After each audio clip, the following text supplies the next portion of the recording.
もこんばんは、あぶちゃんです。本日はパスオフセットプロを使ってみようということでご紹介していきたいと思います。このツールは何かと言いますとですね、文字のオフセットができるツールとなってます。オフセットとは何かと言いますと、太らせるツールなんですけれども、普通はですねイラストレーターを使わないとできない。ただイラストレーターめんどくさいですよね。使い方もよくわからないし、それがですねアフターエフェクトで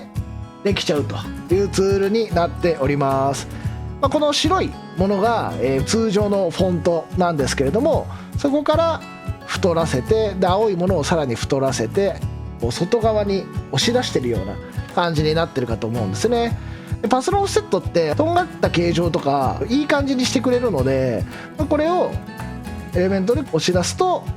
迫力のある、座布団とか作れるようになっております。こういうような押し出し文字ですね。とんがったところとか、できますし、筆文字にも、対応してますので、無理な、形でもいい感じに、処理してくれるので、変わったエレメント感というか、そういったものが、アフターだけで作れるというのはすごくいいかなと思います。パスのオフセットだけではなくてですね、パスの合成とかシェイプレイヤーに変換するとか、一気に2つパスを作るとか、いろんな機能がございますので、遊撃の現場で使うだろうなというところをご紹介したいと思います。どうぞよろしくお願いします。うちゃびね、煉獄という感じでやっていきたいと思います。押し出しですごく難しいポイントなんだと思いますか？そうです、筆文字ですよね。漢字としても入り組んだものを題材としてやっていきたいと思います。では早速ですね、パスオフセットプロがインストールされた状態ということでお話を進めさせていただきます。インストールした後ですけれども、ウィンドウのエクステンションの、ここからですねパスオフセットプロというものがあります。ここから呼び出すことが可能です。そうするとこういうふうに、ウィンドウが出てきます。でこれをドッキングします。今回はこの右側にドッキングしたいと思います。ボタンがたくさんあって最初おってなるかもしれないんですが、よく使うところだけご紹介したいと思います。まずですね、さっきのオフセットどうやってやるのという話をしたいんですが、内文字のフォントをパス化します。一番上のテキストレイヤーから、マスク、こちらを押します。そうするとですね、ここ気にしないでほしいんですが、煉獄パスというものができました。でコメントのところにですね、何のフォントが元だったかっていうことが、記載されてます。マスクパス化してしまうとですね、元のフォント当然分かりませんので、これをね残してくれるという機能もついてたりするんで、気が利いてるなと思います。このマスクパスを押し出しただけでは普通のエレメントと変わりませんので、こちらを太らしていこうと思います。で太らせるにはどうするかというところなんですが、こちらにオフセットというものがあります。そして機能が4つあります。このアウターオフセット、こちらを使うことがほとんどなのかなと思うので、今回はこちらを説明していきます。分かりやすく10ピクセルにしてアウターオフセットしてみます。今グッと太ったのが分かるでしょうか。元の内文字を重ねてみます。この白いところが太った分になりますね。10ピクセル外に太っていると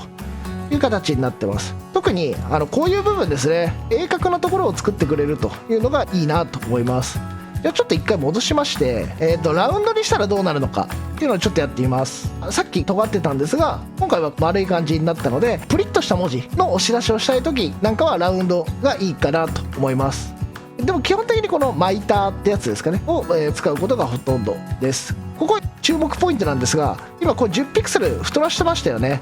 10ピクセル太らしたらここに10って記載されるんですね。これめちゃくちゃ良くてですね、例えばですねチャンスっていうのを作りました。じゃあ今度ネクストを作ってくれとか、同じ押し出し量でやりたいと言った時に、1層目は10ピクセル、2層目は20ピクセルだったなっていうのがここに記録されるし、これ足し算引き算もされるんですよ。これめちゃくちゃいいなと思います。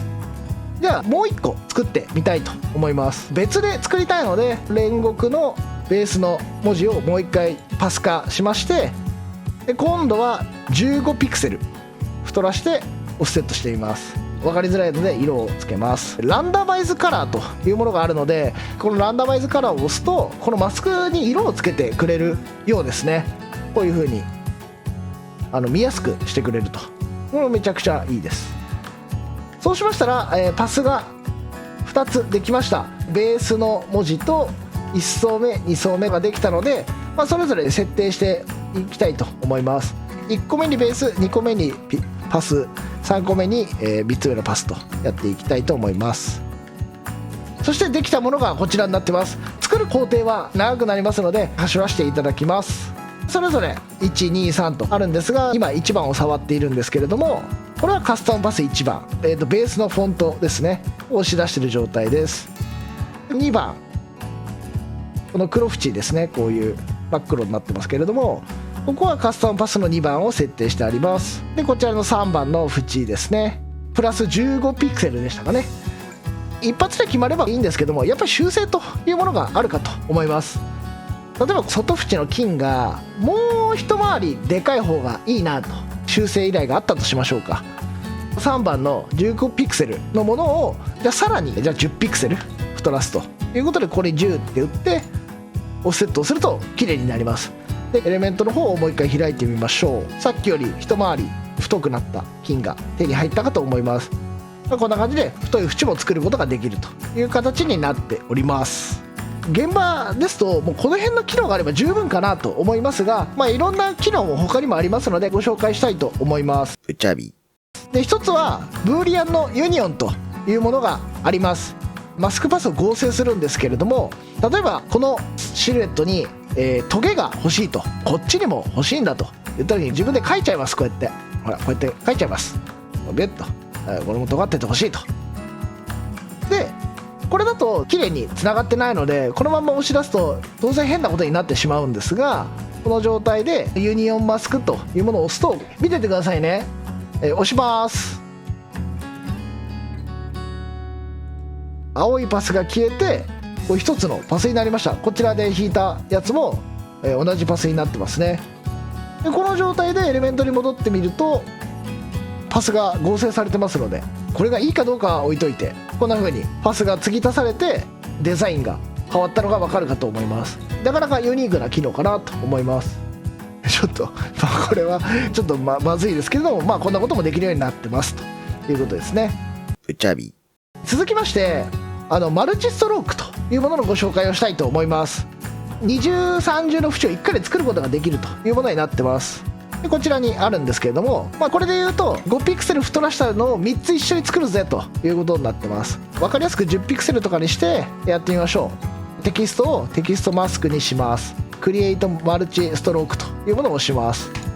はい、そうするとこういう風に青紫赤と同じずつ太ったものが、作ることができました。でデータで見るとこちらがベースですね。で10ピクセル20ピクセル30ピクセルというものができます。こっちの方が手軽かもしれませんね。あとミラーというものもあるんですね。でこちらのハートみたいな片方のやつ、これをこういう風に右にプレビューが出てるの分かるでしょうか。上にミラーするか横にミラーするかというものがありますんで、ミラーすると左右対称の、パスが作ることができるという機能も、搭載されております。続きましてですね、このマスクパスをシェイプレイヤーにすることもできるようです。平面に作ったマスクパスなんですけれども、マスクからシェイプレイヤーにしてほしいというボタンがあります。こちらを押すとシェイプレイヤーに変換されております。で、シェイプレイヤーで何かわちゃわちゃってやったりだとか、逆に言うともともとシェイプレイヤーだったものを押し出したいとか、シェイプレイヤーでしか作れないようなアイアンマンのHUD みたいなやつとかを立体化したいとかっていう時にシェイプレイヤーからマスクという機能がございますので、こちらをポンと押していただくとこれがさらにマスクに変わるということになってます。でマスクに変わったらこっちのもんでもう押し出してうんたらしてうんたらしてということができるということなので、シェイプレイヤーで何かデザイン的な形を作ってからマスクパスに変換するということもできるようになっております。チゼル 3D という、機能がございます。購入した商品によって使える使えないがあるんですが、それもちょっとご紹介したいと思います。0という数字があるんですが、マスクに変換いたします。はい、マスクに変換しました。そうしましたらチゼル 3D という機能がありますので、こちらを押してでオープンチゼル 3D スタジオというものを選択します。別ウィンドウが出てきます。でこちらでモデル編集をしている状態ですね。こういった機能がついていると。でこれでベジェカーブをこうやってすればバルーン系の文字とかもできますし、裏面蓋したい場合はこちらのアウトプットバックというものをやれば、ここ蓋がされるという状態ですね。はい、こんな感じになっていて、配当やればこうやって押し出しが変わるという感じになっております。これがいいなと思ったら、このエクスポート OBJ というものがございますので、こちらを押していただいて、エクスポートが終わりました。でこれを閉じるを押してエレメントに読み込んでみたいと思います。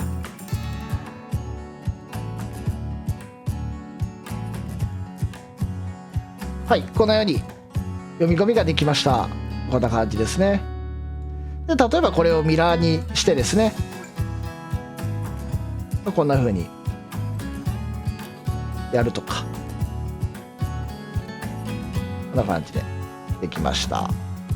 モデルが、作ることができました。日本語とか漢字とかだと思ったような結果にならないかもしれませんが、外側からと内側からが同じくらいの距離にあるものっていうんですかね、綺麗なとんがった文字とかもできるかなと思いますので、興味がある方は、触ってみてはいかがでしょうか。うちゃび高いんでしょと思われるかもしれませんが、フローティングライセンスがありますので、サイドライセンス5ライセンス10ライセンスプランがございまして、何よりサブスクではありませんので、買い切りですのでお求めやすいかなと思いますので、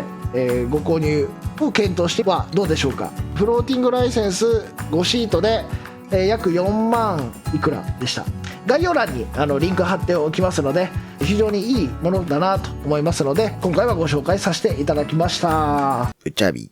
はい、ということでいかがだったでしょうか。プラグインじゃないっていうところがポイントですね。プラグインだと持ってる持ってないとかいろいろあるんですけれども、持ってなくても何も受け渡しに問題はございませんので、さすが現役プロの方が作ってるだけあって、相当現場に寄り添ったツールになっておりますので、かなり、良いかなと思います。パスオフセットプロの紹介でございました。どうもありがとうございました。お疲れ様でした。